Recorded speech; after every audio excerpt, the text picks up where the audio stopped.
këta që sot e refuzojnë Fatmir Limajn e kanë përvetësuar metaforikisht gjuhën e Albin Kurtit kundër përfaqësuesve të luftës. Të thuhet se Fatmir Limaj është i paduveshëm për Partinë Demokratike të Kosovës. Ka zonja Vjolla Çitoko.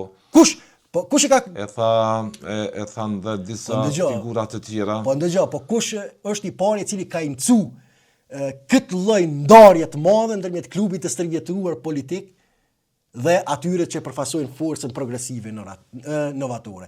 Është Albin Kurti. Prandaj kjo tregon se si eksponent të Partisë Demokratike të Kosovës do të kanë telashe më shumë me vetveten sasa me Albin Kurtin. Në zgjedhjet lokale kishin telashe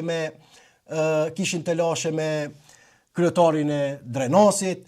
Tash janë kategorik kundër pranimit të zotit Limaj, gjë që janë do thot kundër mundësisë për ta sforcuar bazën e tyre elektorale, vetëm kjo tregon që të njëjtit kanë më shumë frikë nga Fatmir Limaj se duke qenë pjesë e Partisë Demokratike të Kosovës, ai mund të ndikoj tek ato strukturat e elektorati i PDK-s, i cili ka ende simpati për zotin Limaj, sepse edhe një pjesë e elektoratit PDK-s janë pro këtij bashkimi politik dhe që i njëjti mund të rikatapultohet përsëri në strukturat drejtuese. Për kë është problem po u kthye Limaj në PDK?